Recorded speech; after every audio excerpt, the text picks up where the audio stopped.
Jharkhali coastal থানার পক্ষ থেকে সমস্ত সুন্দরবনে আগত পর্যটকদের জানাই নতুন বছরের আন্তরিক প্রীতি শুভেচ্ছা ও অভিনন্দন।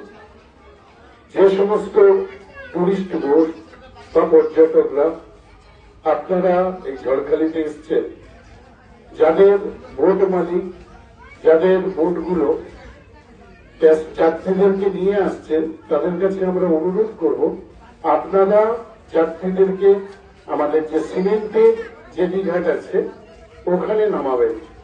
আর যে সমস্ত যাত্রীরা এখানে ঘোরার পরে চলে যাবেন তারা তাদের বোটটি পল্টন ঘাটে লাগাবেন। অযথা কেউ পল্টন ঘাটে বসে থাকবেন না, কিংবা সিমেন্টের জেটিঘাটে অযথা কেউ বসে থাকবেন না, কারণ সিমেন্টের জেটিঘাটটি দুদিকে ব্যারিকেড করা নেই এবং খুবই দুর্বল। তাই জন্য আপনাদের কাছে করজোড়ে অনুরোধ করে বলছি, আপনারা সিমেন্টের জেটিঘাটে যারা বসে আছেন তারা এদিকে চলে আসুন। পল্টন ঘাটে অযথা কেউ বসে থাকবেন না।